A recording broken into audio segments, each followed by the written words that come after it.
Bonsoir les amis. Voilà, dimanche 22 novembre 2020.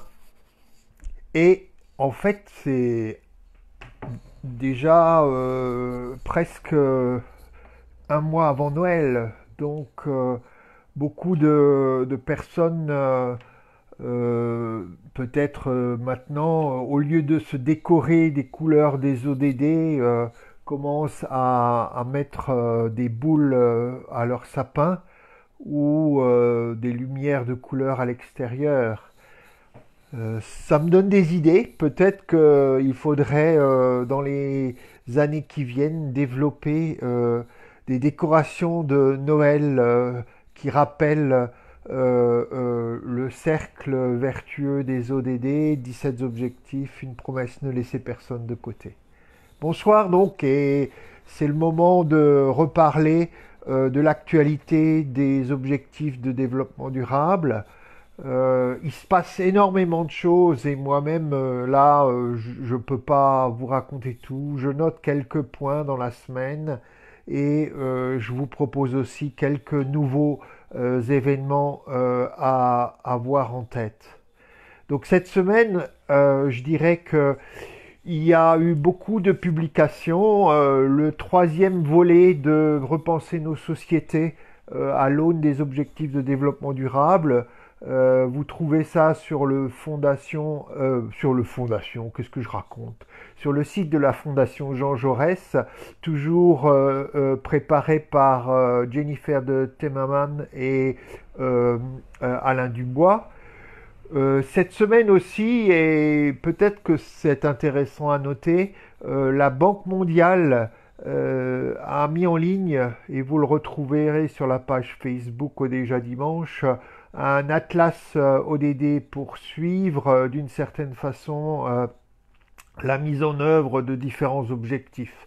Alors évidemment, c'est la Banque mondiale, c'est des statistiques ou des façons de mesurer les avancements sur chaque objectif qui ne conviennent pas à tout le monde et les débats sont ouverts, mais c'est un outil de plus pour réfléchir aux ODD.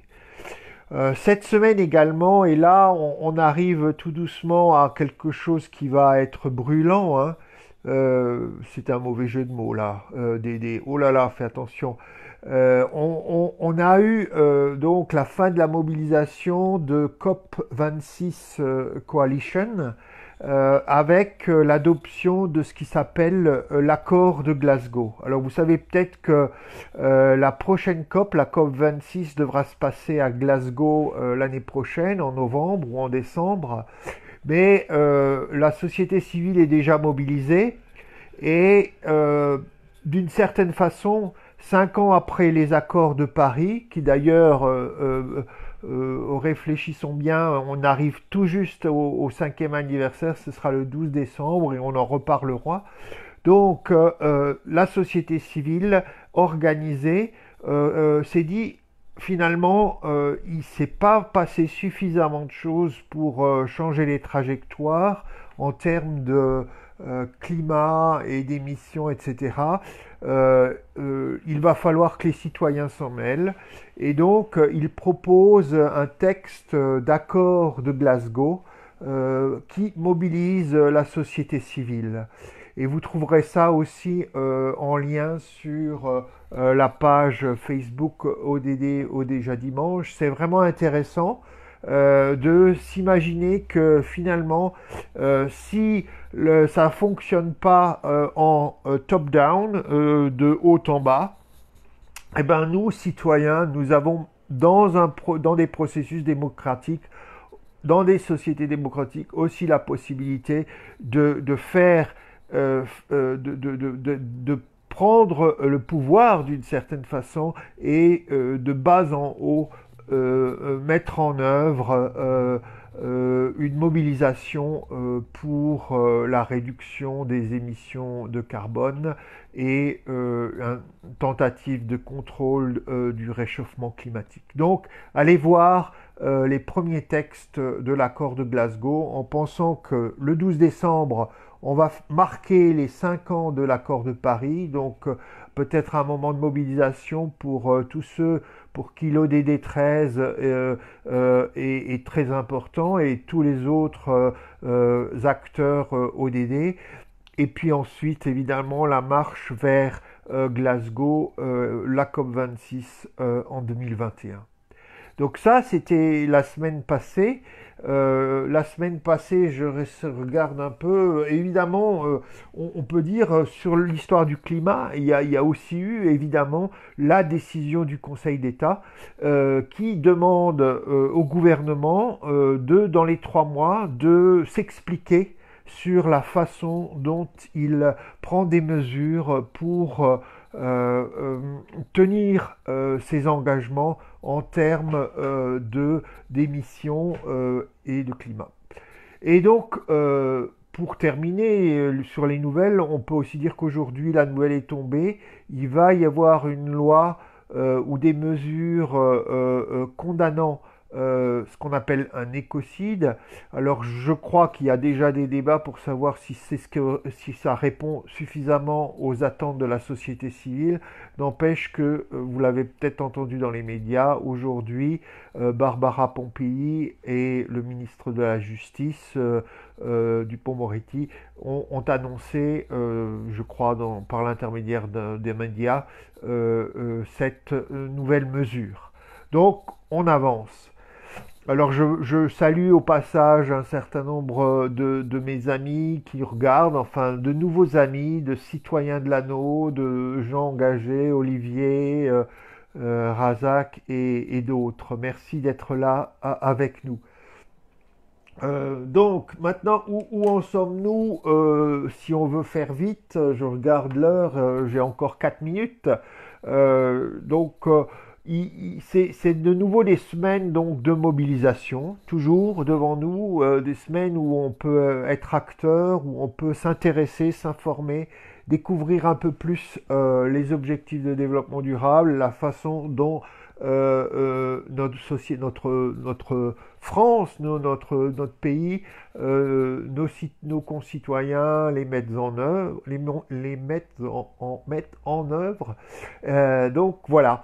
Que se passe-t-il? Donc je resignale que fin novembre ou 1er décembre, c'est la date limite pour soumettre des courts-métrages au festival Le Temps Presse, qui aura lieu l'année prochaine et qui concerne évidemment ce tic-tac, tic-tac, ce compte à rebours des 10 ans qui viennent, non seulement pour les ODD, mais 10 ans qui sont de toute façon reconnus comme étant déterminants pour le futur de l'humanité et la biodiversité et beaucoup d'autres choses qui se passent sur notre planète.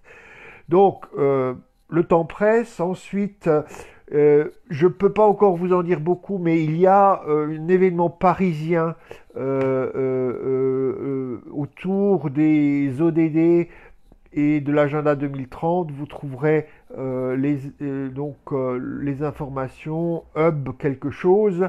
Il semble intéressant. Voilà, vous pouvez vous inscrire. C'est en ligne. Beaucoup de choses se passent maintenant en ligne. Ensuite, donc je l'ai déjà évoqué, le 12 décembre, une mobilisation sûrement pour marquer les 5 ans de l'accord de Paris. Et enfin, donc, on arrive à 2 nouvelles dates dont j'avais envie de vous parler, ou surtout une.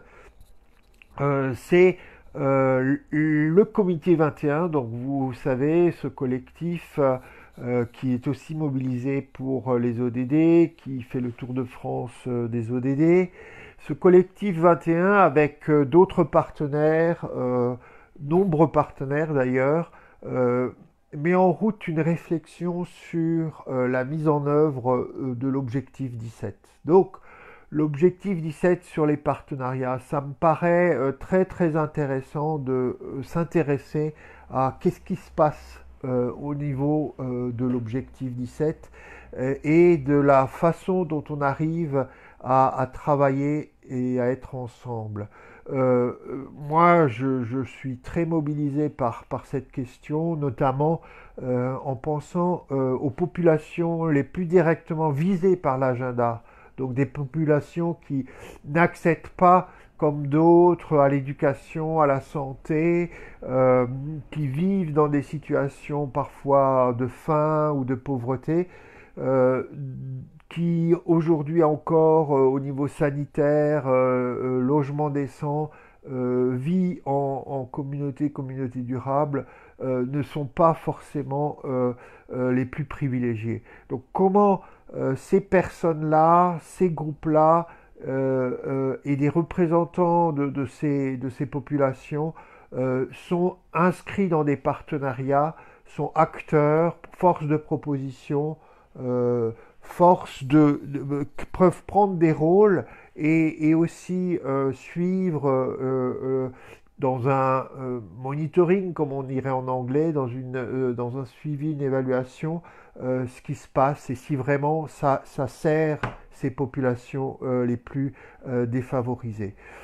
Et on pourrait dire la même chose pour des questions d'environnement, de comment dire ça, de conditions de vie et de leur environnement. Voilà, on pense évidemment aux grandes cités, aux logements sociaux et à tout ce qui fait aujourd'hui l'environnement des personnes les moins favorisées dans notre pays. Donc là, sur cette question du partenariat, ça c'était ma remarque personnelle. Allez voir aussi sur le site de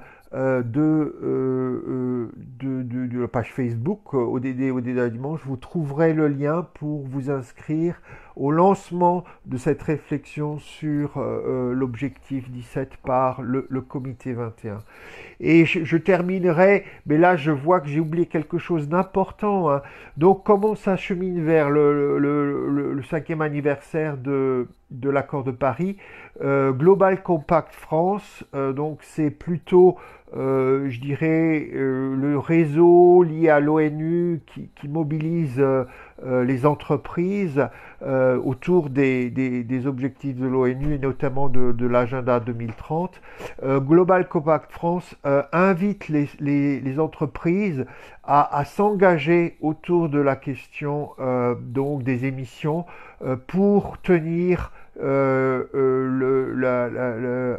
dessous de 1,5 degré l'élévation des températures donc dans les années qui viennent.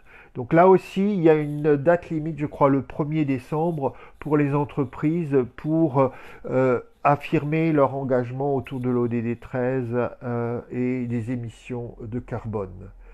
Voilà, je terminerai encore le 16 décembre, toujours la Cité Fertile, c'est la date limite pour leur appel à candidature pour organiser des week-ends d'ODD à Pantin sur le terrain de leur friche. Donc beaucoup de choses, j'espère que vous allez bien, que toute cette année spéciale avec la pandémie, Pierre, Dédé, ne vous affecte pas trop, mais on sait qu'elle en affecte certains et on pense à eux. Et je vois Razak qui m'envoie un message. Il dit, j'ai imaginé un sapin de Noël avec les 17 ODD. Voilà, donc il y a quelqu'un qui fait des boules de Noël aux couleurs et aux chiffres des ODD. J'espère qu'il nous enverra des photos. Allez, bonne semaine. La semaine prochaine, nous serons encore plus proches de cette échéance de 5 ans du climat, 5 ans des accords de Paris, et nous en reparlerons et nous essaierons de vous proposer aussi des formes de mobilisation. À bientôt!